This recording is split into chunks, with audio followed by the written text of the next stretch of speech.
Good morning. I am so grateful to see so many faces. I know times are tough and this weather makes it extra hard. Power outages, internet outages, and all that. So we are glad you've made it so far. All of you have made it, and we expect maybe more will still come. I am Lynne Smouse Lpez. I am pastor of Ainsworth United Church of Christ.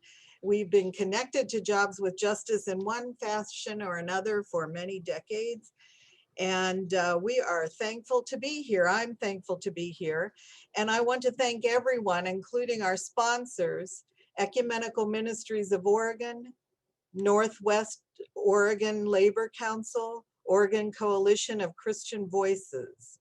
And I invite you to introduce your name or organization in the chat. Do not say it out loud. Do not unmute. And we'll leave the chat feature on. So please use it like your voice in the in-person gathering. We'll remove you if you're being naughty and disruptive. So be nice. And you're welcome to put your name in, your organization you're affiliated with. We're happy to see who all is here. We don't have time for speaking self-introductions. The Faith and Labor Committee of Portland Jobs with Justice is this organization that planned for today, and they plan for it every year, the special breakfast. They're made up of labor and faith activists and leaders who come together to build sustained relationships between the labor community and individuals and congregations in the faith community. Based on these relationships, the committee works to develop and implement outreach strategies to facilitate the faith community showing up in support of the struggles of working people in our city. And now I'll just tell you a little bit about what's coming. We will have a call to country, the land acknowledgement, in a moment. Then we will have a speaker, Sara Nelson, and she will be introduced. And then we will I'll say some words and also a warning that if you don't have it yet, go run and get it. A flashlight, your cell phone flash, or a candle to light during the time that I'm supposed to speak, a very short time.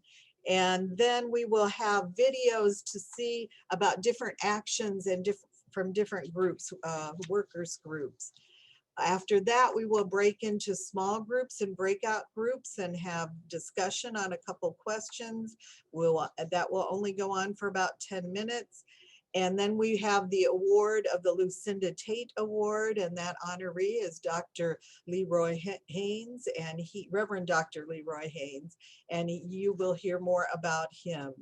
So that's what the program looks like, and I will turn it over for someone to do the land acknowledgement because I don't have a copy of it.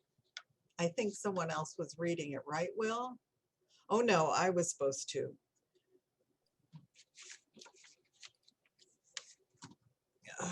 Do you have it, Lynn, or do you need help? Not handy. Oh, wait, here it is. Sorry. Okay. Sorry. The Portland metro area rests on traditional village sites of the Multnomah, Wasco, Cowlitz, Cathlamet, and Clackamas bands of the Chinookan people, the Tualatin, Kalapuya, and the Molalla. Following several treaties, including the Willamette Valley Treaty of 1855, these peoples were forcibly removed to reservations throughout Oregon. Today, many of their living descendants are a part of the Confederated Tribes of Grand Ronde Community of Oregon, while others are part of the Confederated Tribes of the Warm Springs, the Confederate Tribes of the Siletz Indians, and the Chinook Nation. Many Native Americans from across Oregon and throughout the United States have relocated here, representing over 380 tribes, and are part of an active and engaged intertribal community. We acknowledge the ancestors and survivors of this place and recognize that we are here because this land was stolen from them and they were expelled. We honor their legacy, their lives, their descendants who carry on tribal traditions for present and future generations. We at PUA celebrate the vitality and resilience of the Native peoples on whose stolen land we reside, and we stand in solidarity with their work for justice and reparations. Please take a moment of silence to reflect on that.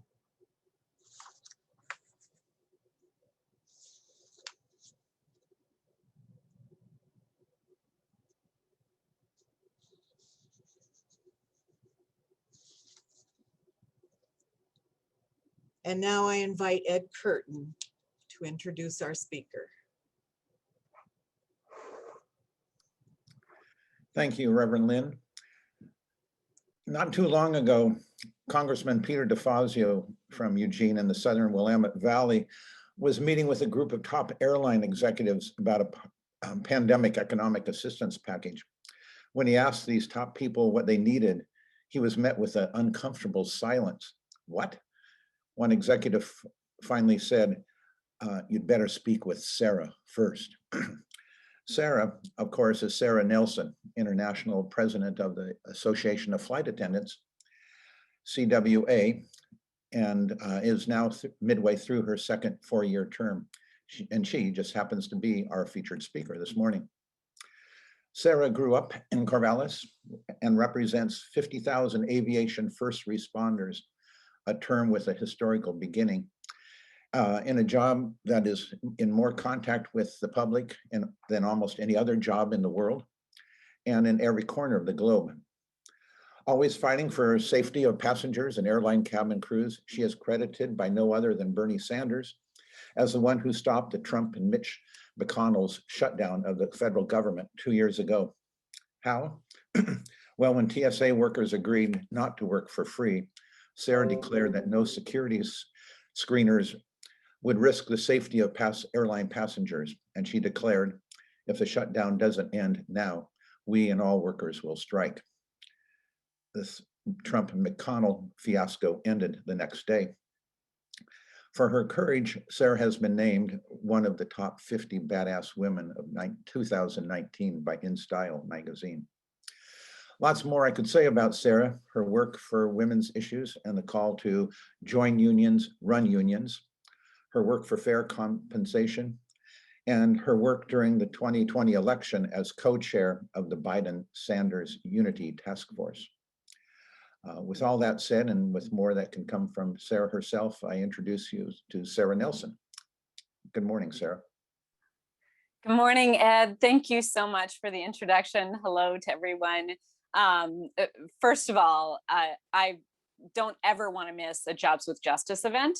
The very premise that we need to be there for someone else's fight 5 times before we're there for our own, and finding that interconnectedness. And of course, that works so interdependently with faith. But also, there is absolutely no way that I could say no to the man who put up with countless sleepovers with his daughter Marjorie, and I'm sure plenty of shenanigans all night long. So this is payback. Happy to be here for you, Ed. And thank you also for being such a huge part of my childhood that I believe very strongly was the foundation for the work that I do today.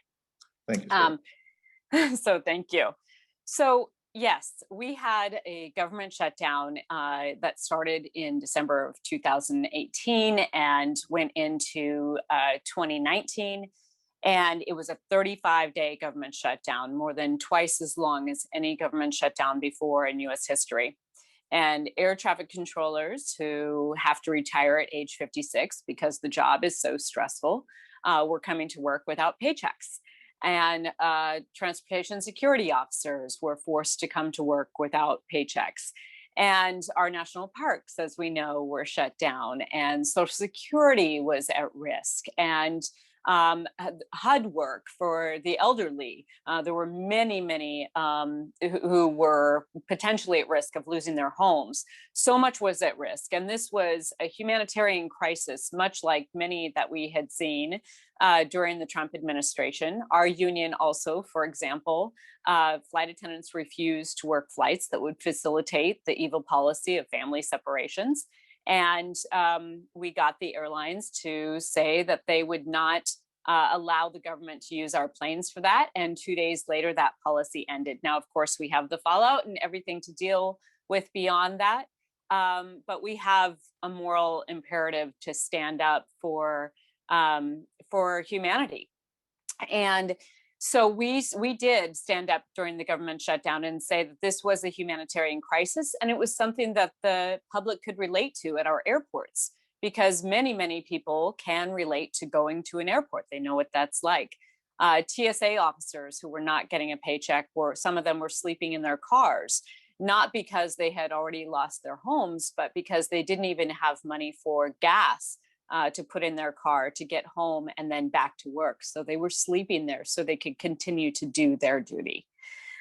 So this was a moment where it was very clear that this president and perhaps the entire GOP was interested in the system collapsing so that they could move forward on their long desired efforts of privatization and moving government services out of government hands and for the people and into private hands and exploitation and more control and more and worse labor rights. So we knew that we had to take control. This was not going to be a political settlement. This was not an ordinary time. And so we did not actually, as many people called it, Trump's shutdown. We did not. Our union did not once mention his name. And instead, we put this on Leader McConnell, and we spoke directly to the Congress that could fix this without even his involvement. And we had to define very clearly what was at stake. We defined for the public what was at stake with our security and our safety. Defining those demands, defining the problems is the first step to fixing them. And then we defined very clearly the urgency around this, because every day that this went on, the people that keep us safe were becoming more and more stressed, more and more burdened. And if they had simply walked off the job after, we know very clearly from the 1981 air traffic controllers strike, when President Reagan fired all those air traffic controllers and sent many of them to jail, that federal workers not only have such horrible labor rights that they can't even strike when they're not getting paid, but if they do, they could actually face going to jail. So this was the epitome of the concepts of jobs with justice, that we had to stand up for these other workers. This was threatening all of our rights. It was threatening all of our safety. And the only way it was going to end was if we took control. And so we did. And as Ed mentioned, the very next day, when there seemed to be no end in sight, no deal on Capitol Hill, the government shutdown ended because we made it clear what we were willing to do. And when a few flights started to stop, all of a sudden there was a deal. All of a sudden there was a deal, I believe, not because those few flights stopped in LaGuardia, but because those in control recognized that this was a moment when workers were going to taste our power. And if we get a real understanding of what we can do together, when we stand together and stand up for what's right and stand up for humanity, then the whole political structure is over, game over. This will turn to a politics that is for the people. So that is what happened in that instance. But then fast forward to coronavirus and addressing this in my union on the front lines, even from December of 2019, before we even hit 2020, because we fly to every corner of the earth, as Ed said. We do, and we find that we have a responsibility to share the message of labor around the world.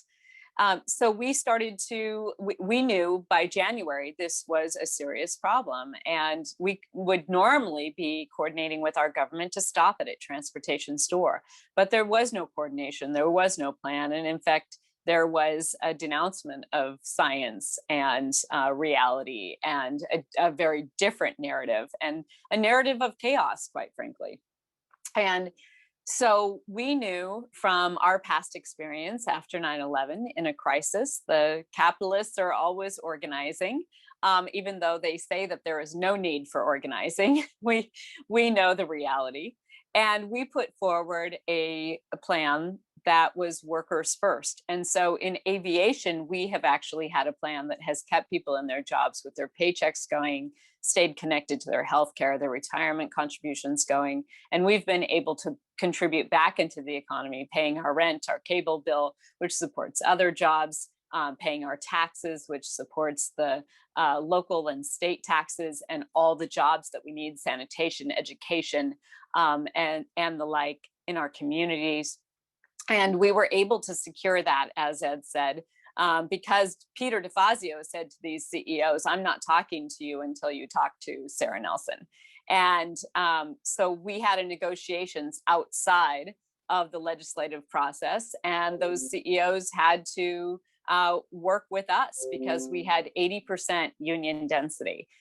So we secured this Workers First package, and we said, we're going to take it a step further. We're also going to say that if you're going to get money, and this can only be used on the workers, let's make sure about that. So we're put a cap on executive compensation and a ban on stock buybacks and dividends too. And this has created a narrative now going forward that this pandemic is not going to be put on the backs of the workers. We shore up the people who can take care of themselves so that we can address the public health needs and move forward. So those are some immediate and recent wins that we have had, because we have focused on our job and our connectivity to the rest of the workers, both in the United States and around the world. Of course, what the pandemic has taught us is the basic labor principles that if an injury to one is an injury to all. If there is one person who is infected with the virus, we were all in danger. So we've got to take care of everyone. And I started doing this work, I believe, and had the ability to address these issues because of the faith that I grew up with in my house. I grew up as a Christian Scientist, and before we move on, I should just note that many people confuse that with Scientology. That's not what it is. And many people relate it to people just not going to the doctor. But that's not all that it is. It's a religion that was formed by a woman who taught me, and I learned in my house, that male and female qualities together form the qualities of God. And that perfection is what is a reflection of God. Man can reflect, man and women can reflect God by reflecting all of the qualities of God. So I did not have any sort of barriers in my growing up about gender roles. I was taught to believe that men and women and transgender people can express any of these qualities, and that together, actually, not all of us is going to express all of these qualities perfectly, but together as a people, we express those qualities and express the fullness of God's love. So that is really the foundation that allowed me to do this work as a labor organizer and a union president. And it also taught me that there are no lost causes. So we recognize that progress can seem impossible until it happens. We have to keep working for it. We have to keep working for that perfection. That's our mission. And we can get organized about it and understand how to do that, bring people along. Much like I said in the shutdown, we understood we had to help the public understand what was at stake here. So the public would be behind us, and we would have that pressure on Mitch McConnell and other Republicans to end this government shutdown. I was also taught growing up through my church, you don't give attention to evil. You focus on the good. And that is why we did not say Trump's name. You don't continue to call out what's wrong. You lift up what is good and what is right. And that was ingrained in me, and I was able to stay very true to that, and did not once do that. In fact, when those flights started to cancel in LaGuardia on the morning of January 25th of 2019, we put out a press release right away that said, "Leader McConnell, do we have your attention now?" And of course we did. um, so these are the principles upon which all of my labor work has been built, and has given me both the confidence and the ability to see where everyone can play a part, and that we are interconnected. I think about the work that we have done around the postal workers fight, and helping flight attendants understand that we carry half of the nation's mail on our planes. So having good jobs and propping up the postal service is a part of supporting our own jobs as well. It's a part of connecting all of our communities, and it's a service that we provide. Many people like to go to work. People are not as selfish as we have been taught to believe. They actually want to take care of each other. I had TSA officers say to me that if it were not for not getting a paycheck during the government shutdown, they had never loved going to work more. Because normally when people come through their security checkpoints, they are a little put off and grousing and angry. And during the shutdown, every single person was coming through and saying, "Thank you. And what can I do to help you?" And that's the truth about who we are. So this idea that we are divided is also evil, and we can't allow that to continue to exist. We've got to lift up the good and the imperative that we all have through our faith to work with one another and take care of one another, and to continue to express the highest ideals of our faith. You know, my youngest brother, Andy, is a professor in anthropology, and his first focus was in Nepal. So I had the great honor of going to visit him in Nepal and live with a family in Kathmandu Valley who had a mud hut and had generations and generations of plots of land, farmland, just down below their hut, where they would farm their food every day, cook that every day, scour the floors and clean with the dried up cow dung from their cow that was there where they got the milk. And I took part in all of that. And the one thing I told my brother that I wanted to do was go to visit this old Buddhist temple that was just outside the city, because I wanted to purchase a painting that's done by people who study for years to do these paintings in Nepal. And it was a lot of money for me. I was a brand new flight attendant, didn't have very much, $200 for this painting, which was a real fortune in Nepal. And so I purchased this painting, which was a drawing of the life of Buddha.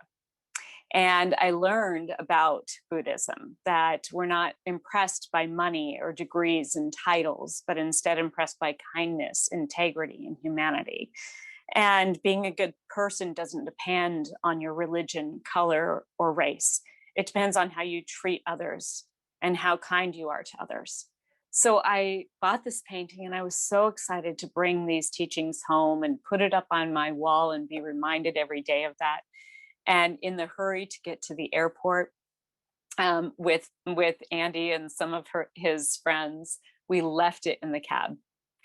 And that may have been life-sustaining for that cab driver over the next several years, or it may have been an inspiration for him to have.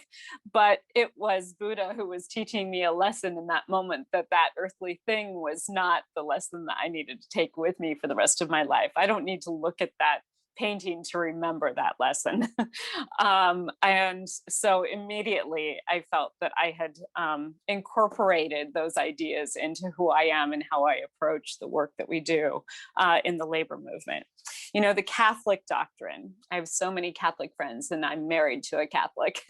And it teaches us that the worker must be paid a wage sufficient to support him and his family. The Catholic Church fully supports the rights of workers to form unions and other associations to secure their rights to fair wages and working conditions.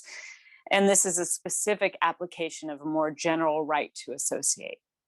And I should just note that in one of our biggest contract struggles for AirTran, which was a derivative of ValueJet that went down, and really because it was a low-cost airline that focused only on the bottom line and not the safety of others and the safety of the workers. So we fought very hard to organize there and make that better. But we settled that first AirTran contract on Labor Day weekend, just after a Sunday service where a Catholic pastor near Atlanta preached a sermon that the oppression of labor rights is an abomination before God.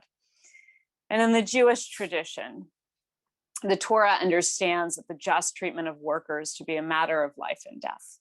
Workers must enter the marketplace and offer their labor, their physical efforts in order to sustain their very lives. And this act must be greeted with fair and timely compensation. A just society ensures that its workers, especially those who are the least well off, are paid in a timely manner and treated with respect and honor.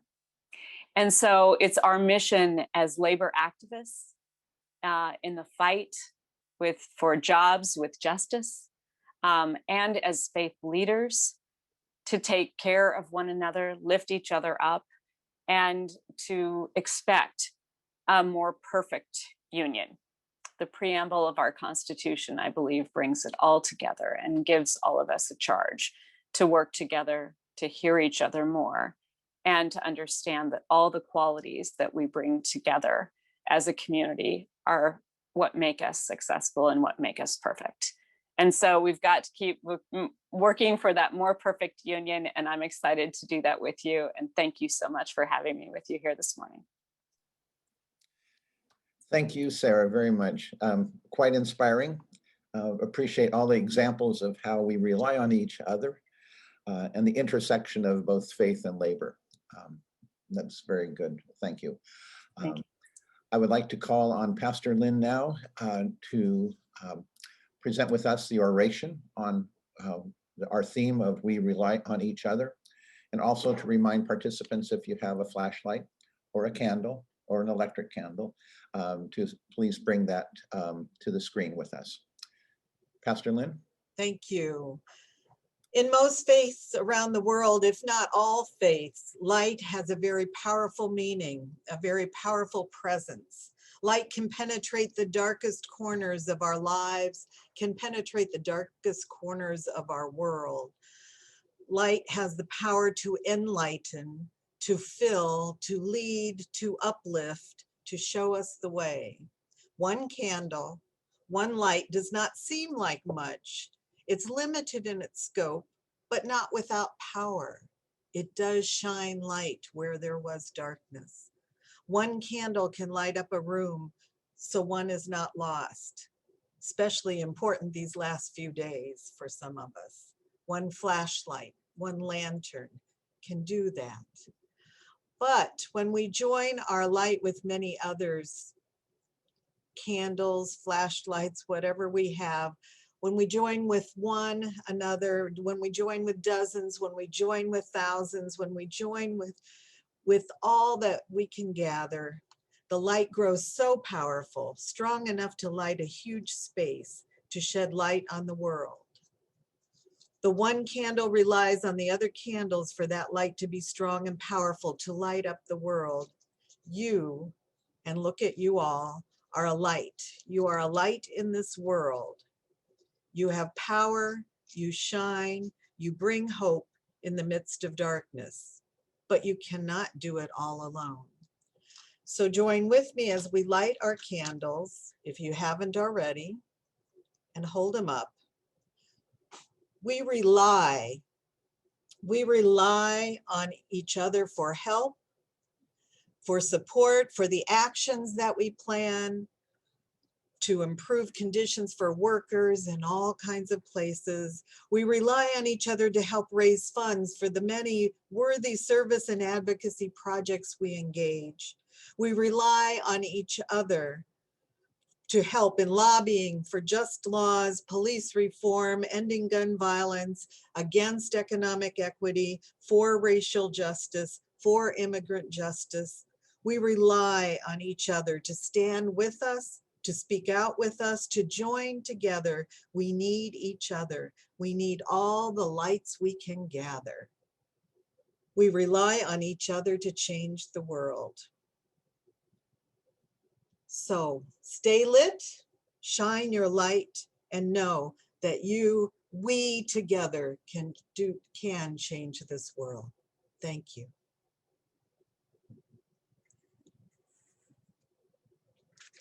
And now I want to introduce the worker voice section that we will hear from 5 groups. 4 will be videos and 1 will be live. The Unity Center workers, Burgerville workers, OHSU Hillsborough and AFSCME, and Whole Foods and Providence, Milwaukee, SEIU Local 49. So thank you all.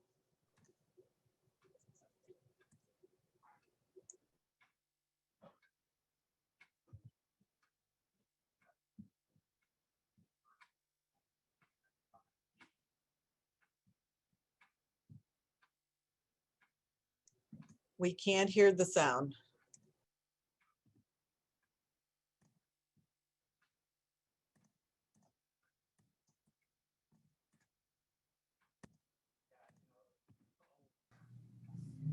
Hello, everybody. My name is Sara Middleman. I currently work for the Unity Center for Behavioral Health in the Psychiatric Emergency Department. I'm serving as the executive team president and bargaining team member for Oregon Nurses Association.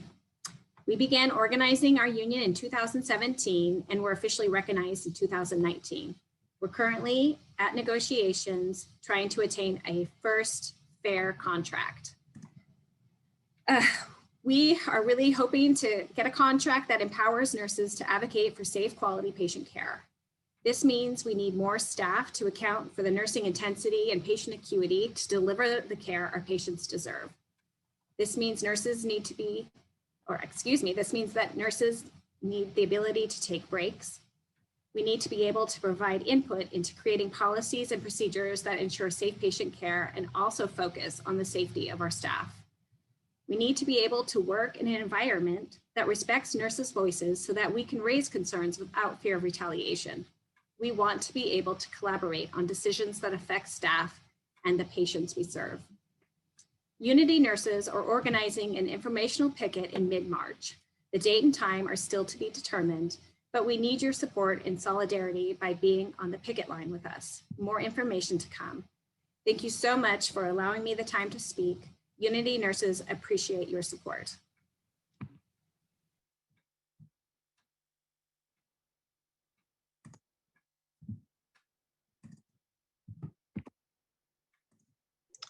And now Burgerville workers.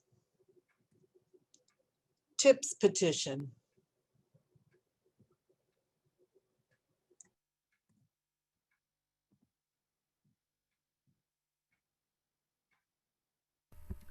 Hi, my name is Emmett, and I'm from the Burgerville Workers Union. Like a lot of Burgerville workers, I was laid off at the beginning of the pandemic, but I'm still actively involved in the union. It's been a rough time for everybody, but especially for frontline workers like the people at Burgerville. Burgerville workers still don't have hazard pay, they still have customers come by who refuse to wear masks, and we've had multiple COVID outbreaks at multiple Burgerville locations. Understaffing has been a huge problem too. Corporate used the COVID layoffs as an excuse to reduce the workforce to an absolute skeleton crew, running restaurants with a fraction of the staff that we used to have. This means everybody ends up doing way more work for exactly the same pay, all while corporate brings in money hand over fist. The more things change, the more things stay the same. That being said, we have seen some major successes this year. When a COVID outbreak happened at the Montevillo location this past summer, for instance, workers went on strike and refused to return to work until their demands around safety conditions were met. This led to the store being closed much longer than the company intended and kept who knows how many people from getting sick, workers and customers included. That kind of resistance too had a sort of cascade effect because when the wildfires happened last fall, workers want disaster policies that are well beyond what most low-wage jobs offer, including paid time off and the freedom to decide for themselves whether it's safe to come in. It might seem like pretty simple stuff, but it makes a huge difference to low-wage workers. And the struggle continues. We inch ever closer to signing a fair contract. Our next bargaining session is this Friday, February 19th, as it happens, and workers at the convention center are currently fighting to get credit card tips in the drive-thru. When the union first won tips back in 2019, we immediately saw a huge boost to our take-home pay. When the dining rooms at our stores closed because of COVID, these tips pretty much evaporated, so allowing workers to take tips via credit card in the drive-thru would be an enormous help to Burgerville workers everywhere. If you want to support that fight, please consider signing the petition we've linked here. You can also find it linked on our Facebook page or just simply by Googling Burgerville Tips Petition. Thank you so much for your time and support. Stay warm out there. Love and solidarity from the BBW.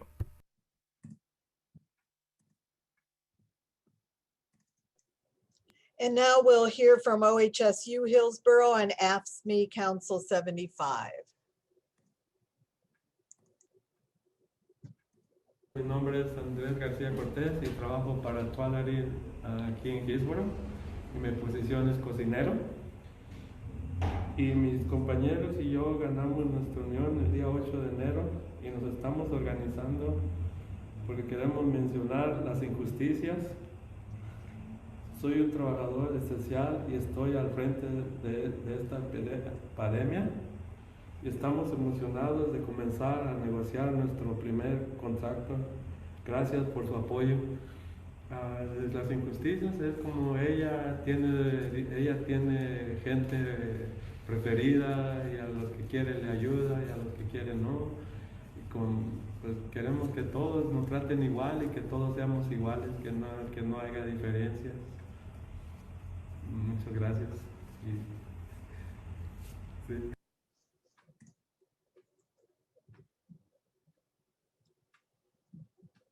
And now Whole Foods will hear from someone live, UFCW.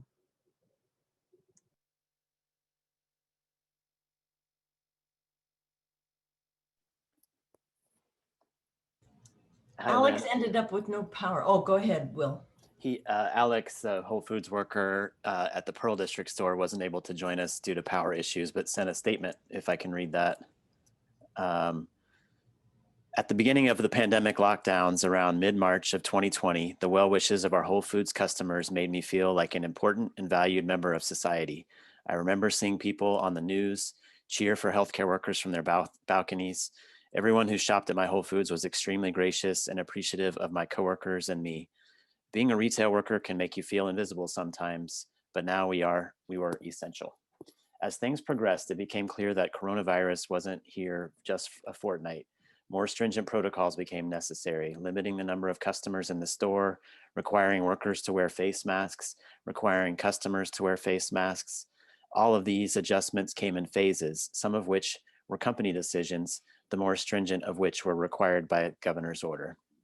After the death of a Whole Foods Portland worker, everyone at my location realized the full severity of the health risk. Our departed coworker took necessary precautions, wore an N95 before face masks were even mandated, and yet one day he was fine and the next day he was gone. The slow pace at which safety protocols were implemented surely played a role in his death and the other COVID positives suffered by workers early in the pandemic. Seeing how some retailers, such as Costco and a few local co-ops, stayed ahead of things by requiring masks and social distancing from customers before being required to do so by the government, inspired my coworkers and I to demand action from Whole Foods. Despite staging walkouts, petitions, and concerted actions with other Portland Whole Foods locations, my coworkers and I were met with the same answer from management each time. Decisions like these are out of our hands at the store level and must be passed down from Whole Foods Global. This frustration at being denied basic safety protocols until being absolutely required to do so is a huge part of my group's motivation to join with other Whole Foods employees in unionizing, to give ourselves a stronger voice in securing worker protections. Alex Calias. Thank you. Thank you. And now we'll hear from Providence, Milwaukee, SEIU Local 49.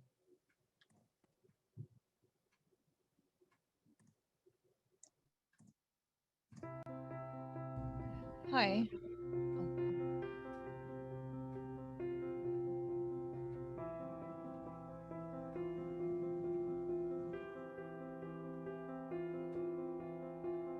I'm Michelle Hitchcock. I work at Providence Milwaukee Hospital. I work in the diagnostic imaging department. I'm a lead scheduler. I have been at Providence Milwaukee for 20 years. We've been fighting for our new contract since 2018. I've loved providing great patient care to our community. I started working at Providence Milwaukee when I was 21 years old, and I come from a couple generations of Providence employees. My grandmother and my mother worked for Providence also, and I just knew that I wanted to work in a healthcare environment. Watching over the years the differences between then with my grandmother working and my mother working at Providence, and now the compassion for employees is no longer there. It's one of my biggest fears is bringing home anything that could possibly get my family sick. My husband is a type 2 diabetic. I have MS, and it's a fear. I need to have some kind of security or confidence that my employer will help me out.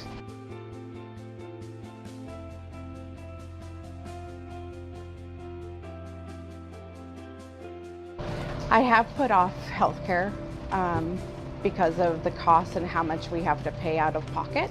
My bill for my double study MRI was over $800, and I couldn't pay it off in a certain time, and they sent me to collections. We should be in those kind of predicaments when we work for a non-profit healthcare organization. That's right. That's right. Providence, shame on you! Shame on you! One of the key points of this whole bargaining and getting a great contract is the wage scale, and it's a huge point of this whole thing and fighting for what's right.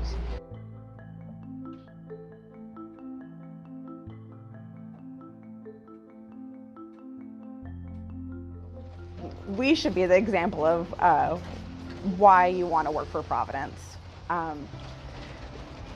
I used to be proud and honored to work for the company that I grew up watching my family bring their paychecks home from, and it's not like that anymore, and I want to feel that again. I want to be proud to work for Providence.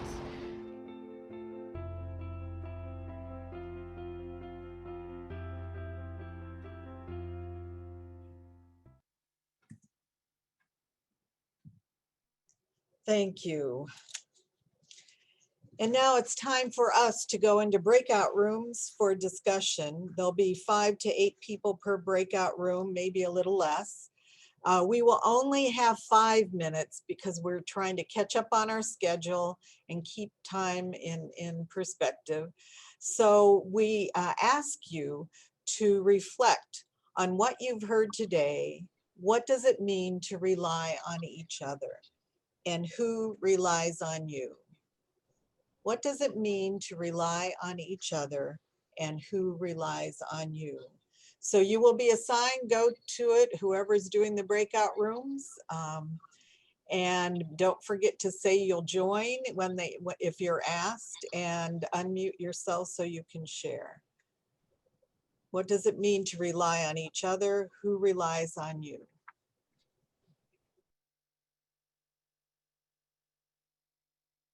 Welcome back, everyone. Good to see everyone. Hope your breakout rooms went great. Ours was very, very inspiring to meet each other. We have one more key section of our virtual breakfast today, and I hope you'll stick around. We're thrilled to have Dr. Haynes with us today. My name is Will Lang. I'll introduce him now. My name is Will Lang. I'm the Executive Director of Portland Jobs with Justice. It's my honor today to introduce the recipient of the 2021 Lucinda Tate Award. named for Lucinda Tate, who was a co-chair of our Faith Labor Committee for several years, a longtime member and staff member of St. Andrew Parish, and a dynamic and detail-oriented organizer for worker justice and social justice. This award recognizes a person or organization who leads in the community at the intersection of faith and social justice struggles. This year, we're proud to recognize Reverend Dr. LeRoy Haynes, Jr., pastor at Allen Temple AME Church in Northeast Portland and co-chair of the Albina Ministerial Alliance Coalition for Justice and Police Reform. Originally from Beaumont, Texas, Dr. Haynes has a long and proud career in civil rights, workers' rights, and police reform efforts. He began his organizing career in the 1960s in Texas with the Southern Christian Leadership Conference and Student Nonviolent Coordinating Committee. In his pastoral duties covering multiple states in the Northwest and in his tireless commitment to police reform, Dr. Haynes has consistently led with vision and a clear voice for the most marginalized in our community and against police brutality.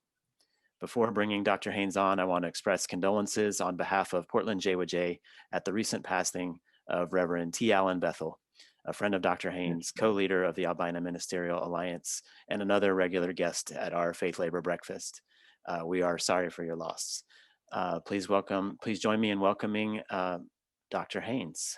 I hope you got your certificate, Dr. Haynes. Yes, I did. Thank you so very much. I'm deeply honored and humbled to receive the 2021 Lucinda Tate Award for Justice and Civil Rights. And I want to thank the Faith and Labor Committee of Jobs for Justice and the Executive Director, Will Lane, who we have worked together in unity and so much with police reform. Yeah.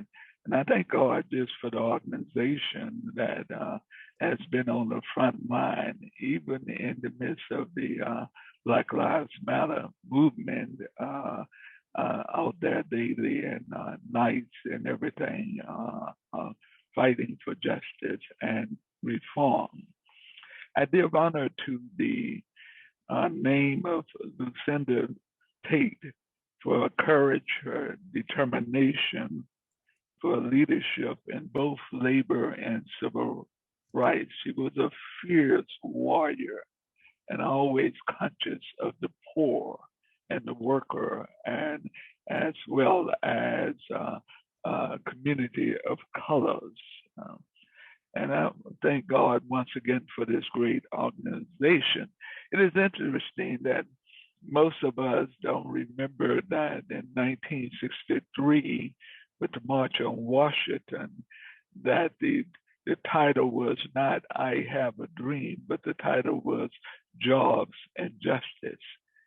This was a historical event under the leadership of A. Philip Randolph, one of the great union organizers that brought by Rustin also, that came together and with Dr. Martin Luther King and other civil rights leader and put together one of the largest marches in the history of America, calling for jobs and justice.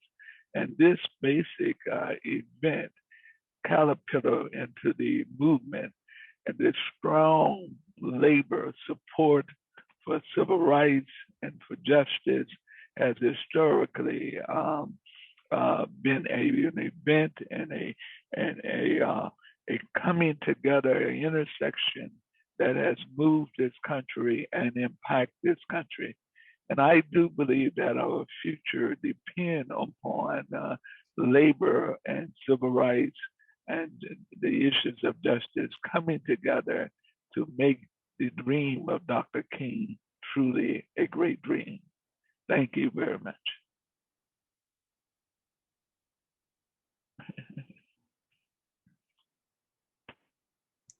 Thank you, Dr. Haynes, and we are so glad that you are so generous in sharing your gifts, and we're glad to have you with us. Bless you. I want to thank everybody who participated, especially the committee who planned this event. And the committee members, if you'll just wave when I call your name: Jean Eilers, Joe Rastetter, Ed Curtin, Karen Netler, Reverend David Wheeler, and Gail Jimenez. And there are so many others who have helped, including tech support and other ways, and all the facilitators. And those that helped film, video, or record the reviews from workers' voices and those workers who spoke. We thank them. There is an evaluation link in the chat, or there will be, that will put in, and it will also be emailed out to you, so that we invite you to evaluate this gathering. And I want to thank Will Lang, who is the Director of Jobs with Justice, and he has been an inspiration, a pillar, and a strength for all of us. So we thank you, Will. Thank you. And thank